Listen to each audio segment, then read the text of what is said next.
Assalamualaikum warahmatullahi wabarakatuh. Alhamdulillahilladzi khalaqal mauta wal hayata liyabluwakum ayyukum ahsanu amala. Asyhadu an la ilaha illallah wahdahu la syarikalah wa asyhadu anna Muhammadan abduhu wa rasuluh. Allahumma salli wa sallim ala nabiyyina Muhammad wa ala alihi wa sahbihi wa man wala. Amma ba'd.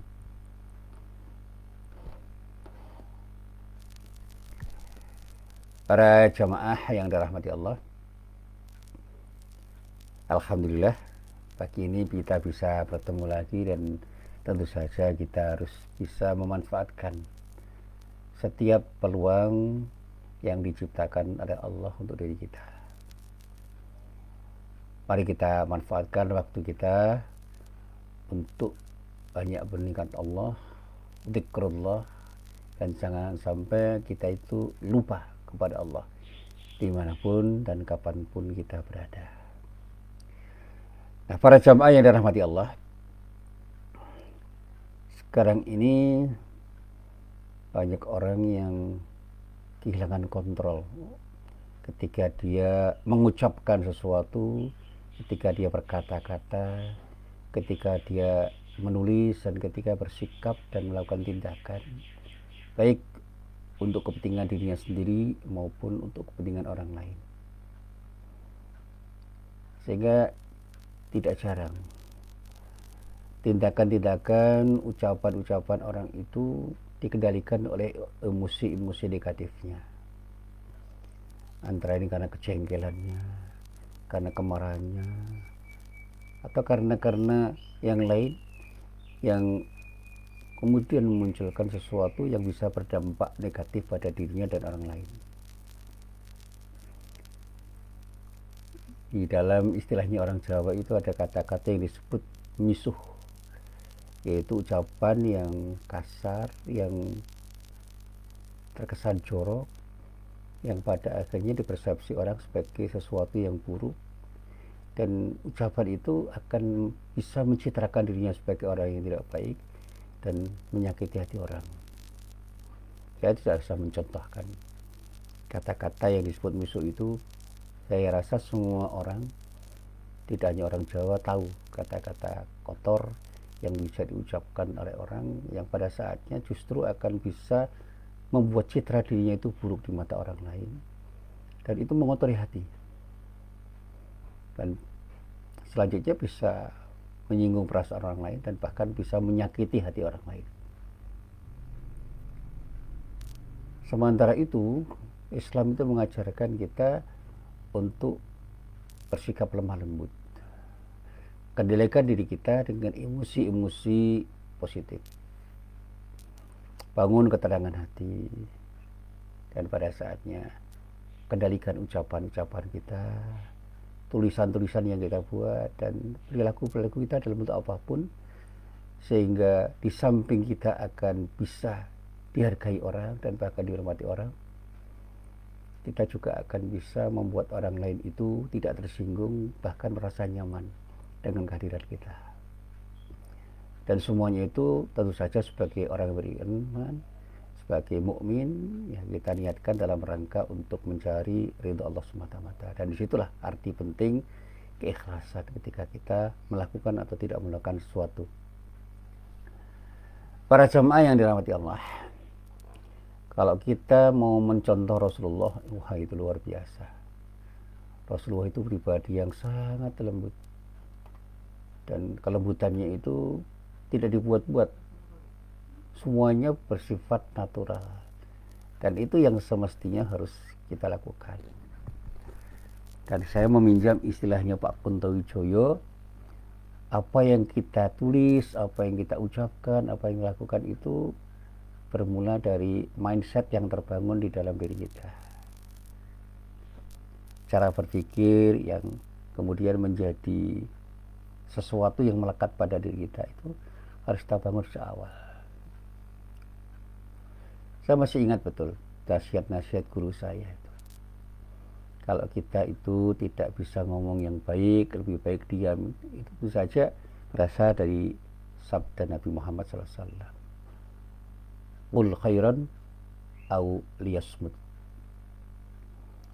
Dan ketika kita berkata-kata, pilihlah kata yang baik, rangkaian kata yang baik, kalimat yang baik, dengan artikulasi yang sebaik-baiknya, dengan intonasi yang sebaik-baiknya, sehingga apa yang kita ucapkan itu benar-benar menjadi ucapan yang bermakna, menjadi ucapan yang bermanfaat, menjadi ucapan yang memberi faedah, memberi manfaat. Itu yang selalu saya sampaikan. Tetapi gejalanya di akhir-akhir ini justru berseberangan.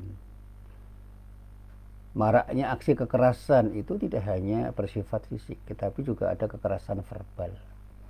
Kekerasan yang dilakukan orang dengan ucapan-ucapan, dan ada kekerasan psikis yang mungkin tidak diungkapkan dengan kata-kata tertentu, tidak dinyatakan dengan tindakan-tindakan tertentu, tetapi bisa membuat orang sakit hati. Saya masih ingat ada seorang anak yang dendam pada orang tuanya hanya karena orang tuanya itu memperlakukan dirinya itu sedikit berbeda dalam arti negatif dengan saudara-saudaranya yang lain.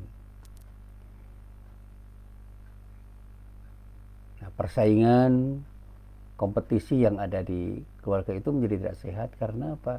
Karena ada anak yang merasa tersisih karena perlakuan orang tuanya yang dipersepsi kurang baik oleh anaknya. Ayahnya seringkali mengucapkan kata-kata yang sedikit meremehkan. Ibunya seringkali mengucapkan kata-kata yang mengesankan kemarahan pada anak itu. Meskipun ibunya tidak ingin marah, tetapi diksi yang dipilih, kata-kata yang dipilih, rangkaian kata dan kalimat yang dipilih itu membuat anak itu tidak nyaman dengan ucapan ibunya itu. Dan ini yang disebut kekerasan fisik dan kekerasan verbal yang bisa membuat anak itu tidak nyaman. Aksi kekerasan baik verbal, psikis maupun fisik itu belakangan ini marak sekali, dan terus terang itu mengundang prihatinan banyak orang, termasuk di dalamnya para pendidik yang peduli terhadap pendidikan. Saya bergelut di dunia dakwah itu cukup prihatin. Bahkan saya pernah mencermati ada seorang dai yang kata-katanya itu agak kasar, vulgar ngomongnya, dan tidak hanya vulgar tapi kasar dan menyinggung banyak perasaan orang. Jadi bisa menyakiti hati orang dan kemudian menimbulkan reaksi-reaksi yang negatif, baik untuk dirinya maupun kelompoknya atau komunitasnya. Sehingga dakwahnya terhambat bukan karena dakwahnya tidak baik, tapi karena kelembutan yang tidak muncul. Yang ada adalah kekerasan verbal yang bisa membuat orang tidak nyaman ketika mendengarkan kata-katanya. Sehingga apa yang dikatakan itu terkesan menyerang, menghardik, dan membuat orang tidak nyaman. Nah, orang-orang yang menjadi pelaku kekerasan itu tidak terkait dengan umur. Bisa tua, bisa muda, bisa anak kecil, bisa orang dewasa, bisa laki-laki, bisa perempuan. Dan tidak bisa dilihat dari jabatannya atau status sosialnya. Banyak orang yang kemudian bertanya, ada apa dengan diri kita? Bagaimana kok masyarakat itu sekarang punya karakter seperti ini? Bukankah dulu kita bisa berbangga karena kita ini dikenal sebagai bangsa yang santun, bangsa yang lembut, bangsa yang ramah. Lalu kemana semua sifat mulia yang ada sekarang ini yang dikenal oleh banyak orang? Orang-orang barat mengatakan bangsa Indonesia ini adalah bangsa yang sangat lembut, santun dan ramah. Sehingga orang ke Indonesia itu senang. Nah, sekarang kan kita tidak bisa melihat semuanya itu di dalam kehidupan kita. Kita seringkali melihat bagaimana ungkapan-ungkapan kasar dan tindakan-tindakan yang tidak menyenangkan dari orang, dan itulah yang dikatakan sebagai sebuah kekerasan. Dan berbagai ragam kekerasan sudah ada. Bahkan saya pernah memberikan kritik tentang bullying. Itu tidak hanya terkait dengan kata-kata yang diucapkan secara verbal, tapi juga dengan tulisan, dan bahkan sekarang ada cyberbullying. Saya pernah membimbing tesis seorang mahasiswa saya yang sudah jadi buku tentang cyberbullying, itu ada di media sosial utamanya, luar biasa. Dan saya pernah mengalaminya. Bagaimana saya dikata-katai dengan kata-kata yang tidak baik dan dilecehkan, diremehkan, dihina sedemikian rupa, dan itu diviralkan. Saya tidak merespon dengan respon-respon yang emosional. Saya cuma tersenyum kemudian bermuhasabah. Jangan-jangan apa yang mereka katakan itu benar tentang diri saya. Saya lebih banyak beristighfar. Saya ucapkan ta'awudz berkali-kali. A'udzubillahi minasyaitonirrajim. A'udzubillahi minasyaitonirrajim. A'udzubillahi minasyaitonirrajim. Saya berpuasa. Saya permohon betul kepada Allah karena saya tidak marah. Saya banyak diam, saya banyak merenung. Nah, ketika saya mencoba untuk berwudu dan melakukan salat 2 rakaat, saya berdoa. Justru disitulah saya bisa tersenyum dan menangis. Tersenyum karena saya bisa bersabar. Menangis karena betapapun orang itu melihat diri saya itu serba buruk dan tidak melihat sisi baik saya dan mengatakan saya serba tidak baik. Tetapi saya tidak marah. Saya mengatakan hal itu justru akan saya jadikan sebagai bahan introspeksi. Dan saya sambut ucapan-ucapan kasar orang itu dengan kelembutan. Baik di media sosial, di media cetak, maupun di mimbar-mimbar pengajian dan khutbah Jumat. Saya terus berusaha untuk berkata-kata dengan kelembutan-kelembutan, dengan kesantunan dan keramahan yang saya coba untuk saya kemas dengan pilihan kata, pilihan rangkaian kata, dan pilihan kalimat. Sehingga apapun yang saya ungkapkan itu, saya harapkan tidak akan menyinggung perasaan orang dan bahkan menyakiti hati orang, dan membuat orang itu nyaman mendengarkan apa yang saya katakan, saya ungkapkan, baik secara lisan maupun dengan tulisan. Dan bahkan saya akan mencoba untuk tampil dengan sikap tubuh saya dan mimik yang mencitrakan bahwa saya tidak seperti apa yang mereka katakan. Saya tampil dengan kelembutan, dengan santunan, dan saya berusaha untuk tidak marah. Selalu saya katakan pada diri saya, la taghdab, la taghdab, la taghdab, walakal jannah. Dan saya masih ingat betul sabda Rasulullah itu yang luar biasa, saya ucapkan berkali-kali dalam khutbah saya. Laisa syadidu bisur'ah, wa innamas syadidul ladzi yamliku nafsahu 'indal ghadab. Orang kuat itu bukan orang yang selalu bisa memenangkan pertarungan secara fisik seperti jago gula, jago silat, jago karate yang ketika bertanding selalu menang, dan bahkan ketika kelahi semua orang dikalahkan. Tetapi orang yang bisa mengendalikan marah. Marah itu bisa ada di dalam diri, tapi kalau diungkapkan dengan amarah, yang kata orang itu bisa membuat orang tidak mengendalikan diri, tapi justru dikendalikan oleh emosi negatifnya, sehingga bisa terucap kata-kata yang tidak baik dan melakukan tindakan-tindakan yang tidak tepat, tidak proporsional. Nah, para jamaah yang dirahmati Allah, Al-Quran sebagai pedoman hidup kita itu mengajarkan bagaimana kita menghadapi persoalan hidup dan menghadapi persoalan-persoalan yang secara spontan kita hadapi. Saya masih ingat ketika menelaah firman Allah yang terdapat di dalam surah Ali Imran ayat 159. Saya mencoba menulis dengan mencoba melihat ayat ini dengan cara saya. Dan kemudian saya mencoba untuk membaca kitab-kitab tafsir, saya ungkapkan dengan ungkapan-ungkapan yang menurut saya itu akan bisa beri perspektif yang cukup bagus ketika harus saya jelaskan kepada orang. Di dalam surat Ali Imran ayat 159 itu Allah berfirman, A'udzu billahi minasyaitonir rajim. Fabima rahmatin minallahi linta lahum.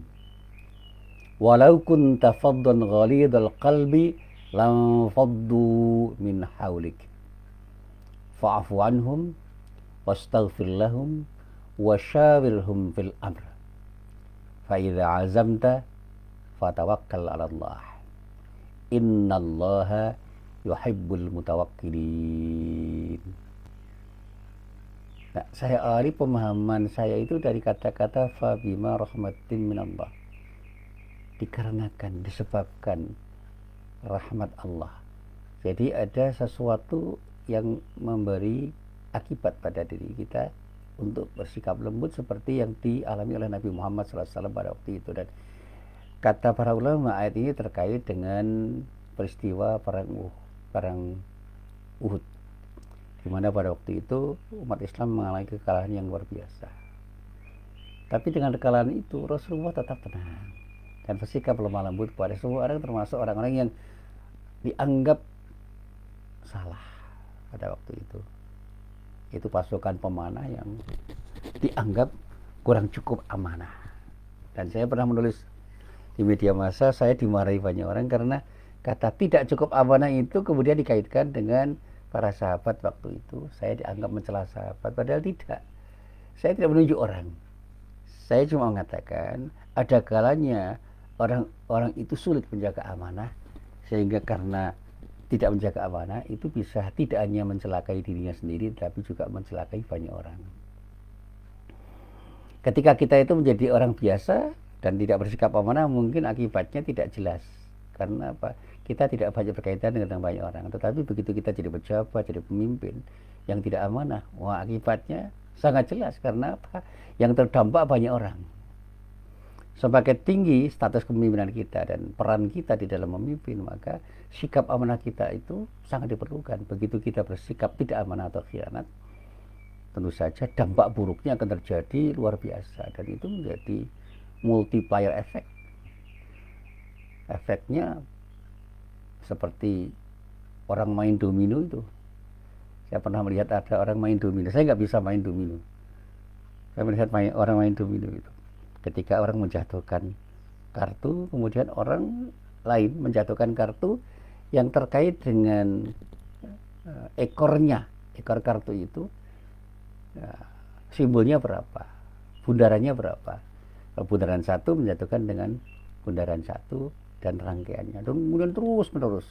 Nah, efek domino dari khianatnya orang itu akan terkait juga dengan status orang dan peran orang di masyarakat. Nah, melalui ayat ini saya katakan bahwa Allah itu mengingatkan, disebabkan karena rahmat Allah lah kamu ya Muhammad berlaku lemah lembut terhadap mereka siapa? Mereka umat yang pada saat itu menjadi bagian dari pasukan orang-orang Islam ketika melawan orang-orang kafir. Lalu dikatakan sekiranya kamu bersikap keras lagi berhati kasar, tentulah mereka akan menjauhkan diri dari sekelilingmu. Ya, mereka akan lari. Nah, ini yang selalu saya renungkan. Kalau kita sebagai pemimpin dan tidak bijak, itu bisa berakibat buruk. Para pengikut kita bisa lari. Kata-kata kita, tindakan kita itu harus kita kemas dengan kemasan yang segitu rupa sehingga tidak menyakiti hati orang yang kita pimpin. Dan saya terus terang belajar betul bagaimana saya harus berkata-kata dan bersikap lembut, santun dan ramah, agar apa yang saya katakan itu berdampak positif pada siapapun, termasuk orang yang dekat-dekat dengan saya. Saya baru belajar, tentu saja proses belajar itu ya, selalu menghadirkan kegagalan, dan saya tidak pernah menyesal ketika gagal. Saya belajar dari setiap kegagalan saya ketika saya harus bersikap pada semua orang, termasuk pada diri saya sendiri. Sehingga dikatakan di dalam ayat ini, sekiranya kamu bersikap keras lagi berhati kasar, tentulah mereka akan menjauhkan diri dari sekelilingmu. Ini peringatan dari Allah untuk Nabi Muhammad SAW, dan ini berlaku juga untuk umat Muhammad, untuk kita semua. Karena itu maafkanlah mereka. Jadi kalau kita itu disalahi orang, ada orang yang pernah bersalah dengan kita, terhadap kita, maafkan. Tidak usah ragu-ragu, mulailah untuk belajar memaafkan.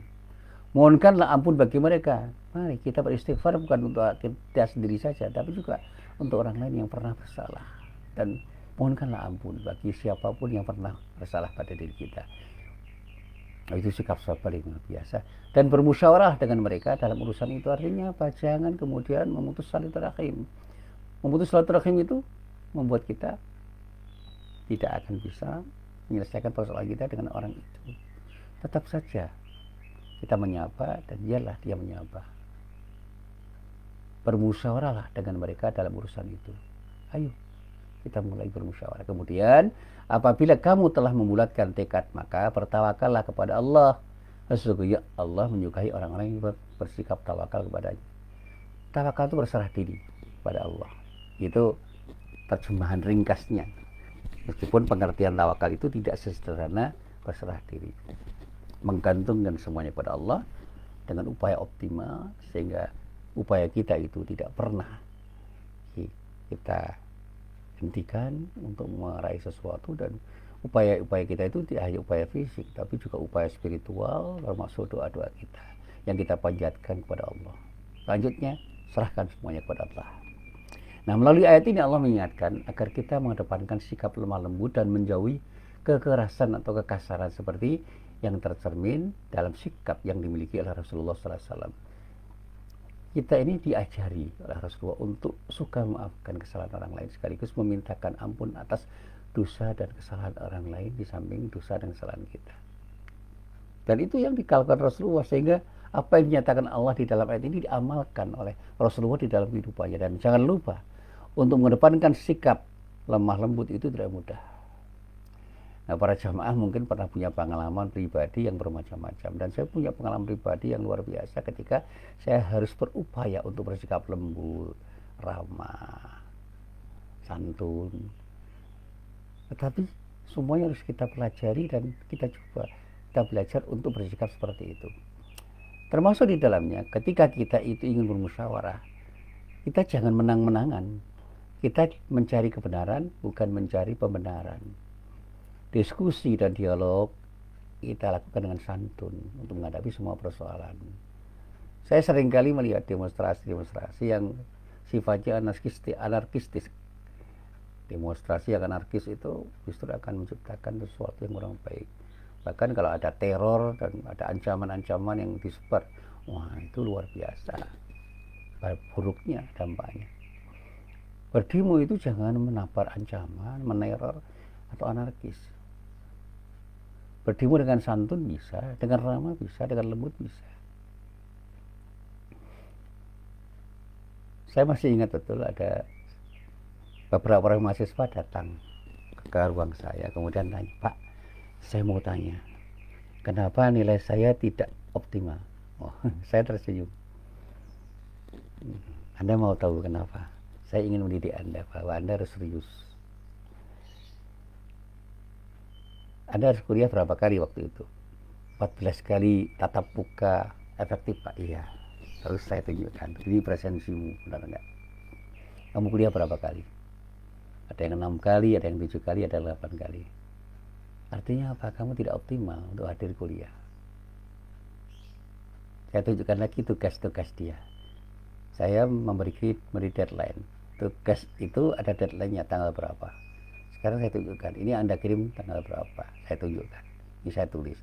Dan masih ada data, ada arsip di HP saya dan di laptop saya, karena Anda mengirim melalui email saya. Anda sudah terlambat mengirim tugas-tugas Anda. Yang ketiga, lihat hasil ujian Anda. Sampelnya ujian terakhir. Lihatlah, 5 pertanyaan itu Anda jawab dengan serampangan. Di samping substansinya itu tidak terlalu bagus, logika yang Anda bangun juga kurang bagus, bahasa Anda juga kurang bagus. Jadi Anda harus belajar berbahasa yang baik, membangun logika yang baik, dan menampilkan substansi jawaban yang baik. Nih, sekarang nomor 2 aja saya katakan. Ini nomor 2, lihat. Terus baca halaman ini dalam buku yang saya berikan pada Anda. Ayo baca. Apa isinya? Kira-kira substansinya sama nggak ada dengan apa yang ada dalam buku itu? Ayo kesalahan Anda di dalam mengungkapkan sesuatu yang secara substantif tidak tepat. Saya tidak ingin Anda itu tidak lulus. Saya cuma mengurangi nilai Anda supaya Anda belajar lagi. Ya, waktu itu ada 5 orang.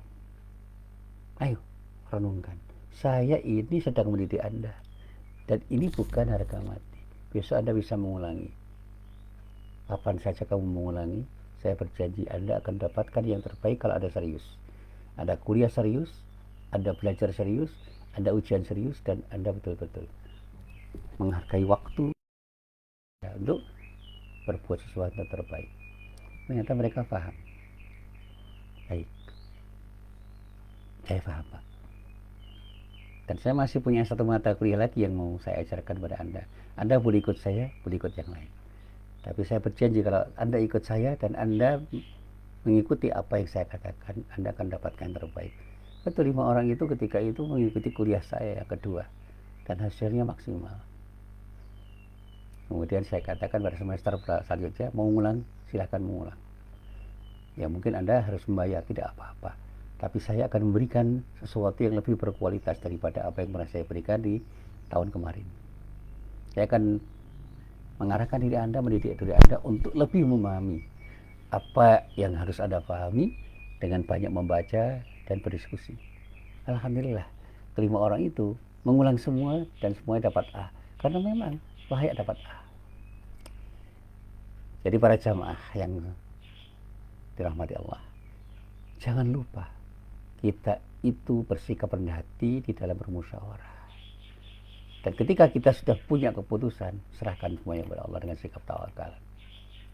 Kita perlu meneladani bagaimana Rasulullah SAW itu merespon sikap orang. Saya masih ingat betul ketika saya cerita bagaimana ketika orang Yahudi mengucapkan Assalamualaikum, yang artinya celaka kamu ya Muhammad. Rasulullah itu menjawab Waalaikum. Titik, tidak Waalaikumsalam. Padahal Rasulullah bisa membalas dengan balasan yang lebih menyakitkan. Tapi Rasulullah tidak sakit hati. Rasulullah tidak sakit hati. Justru yang marah Aisyah. Kenapa ya Rasulullah apa hanya mengatakan Asam? Katakan Waalaikumsalam wala'natu. Wah, itu Rasulullah mengingatkan Aisyah jangan katakan itu. Tapi Aisyah cenderung mengatakan dan sudah mengatakan. Rasulullah menasihati, mahlan ya Aisyah, innallaha yuhibbur rifqa fil amri kulli. Tenang ya Aisyah. Sesungguhnya Allah mencintai kelembutan pada semua hal. Dan disinilah Rasulullah itu mendapatkan gelar sebagai orang yang ramah, yang santun. Ketika Aisyah bertanya lagi, ya Rasulullah, walam tasma' ma qalu, ya Rasulullah, apa engkau tidak mendengar apa yang mereka katakan? Rasulullah menyatakan, qultu waalaikum, saya sudah cukup mengatakan waalaikum. Biarlah Allah memberikan penilaian terhadap mereka. Dan doa saya tidak buruk untuk mereka. Karena apa? Saya berharap mereka sadar dengan apa yang mereka katakan. Jadi kita bisa memperhatikan bagaimana Rasulullah Nabi Muhammad SAW bersikap pada orang-orang yang kasar terhadap beliau. Walaupun didoakan dengan kejelekan, dengan Assalamualaikum, dan istrinya Aisyah tidak rela untuk menerima perlakuan seperti itu, beliau tetap menasihati istrinya agar tetap menjaga kelembutan hati, tidak terpancing emosinya, menghindarkan kekerasan, dan jangan membalas dengan balasan-balasan yang buruk terhadap perlakuan buruk orang. Rasulullah Nabi Muhammad SAW itu mengajar kepada kita bagaimana kita menghadapi kebodohan dan ketidakcerdasan orang-orang yang berhadapan dengan kita. Kalau istilahnya Robi Gerung, kedunguan yang dilakukan oleh orang. Jangan balas kedunguan dengan kedunguan, balaslah kedunguan dengan kecerdasan dan kearifan. Dan banyak peristiwa-peristiwa yang mengisyaratkan seperti itu, sehingga belajar dari peristiwa-peristiwa yang terjadi pada ketika Rasulullah bersikap pada orang, kita bisa mencontoh bagaimana Rasulullah bersikap lemah lembut, bersikap ramah, bersikap santun, bersikap sabar di dalam menyelesaikan setiap persoalan. Bahkan dengan cara yang seperti itu, semuanya bisa selesai dengan baik. Bukan dengan cara kekerasan dan pemaksaan kehendak yang justru bisa berakibat tidak baik bagi siapapun. Mari kita belajar bersikap ramah, bersikap lembut, bersikap santun, dan sabar ketika berhadapan dengan apapun, siapapun, dimanapun, kapanpun.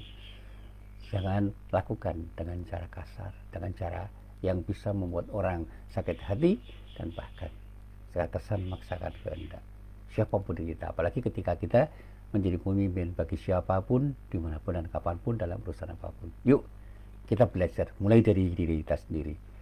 Ibda' binafsik, mulailah dari dirimu sendiri. Kapan? Sekarang juga. Jangan pernah menunda-nunda sesuatu yang baik untuk kita kerjakan. Lakukan sekarang. Dan jangan pernah menunda-nunda untuk mengakhiri keburukan yang pernah kita lakukan. Hentikan sekarang juga yang tidak baik, lakukan yang terbaik untuk siapapun dan kapanpun kita berada. Inilah apa yang bisa saya sampaikan di dalam pengajian saya. Mudah-mudahan bermanfaat. Billahi taufiq wal hidayah. Assalamualaikum warahmatullahi wabarakatuh.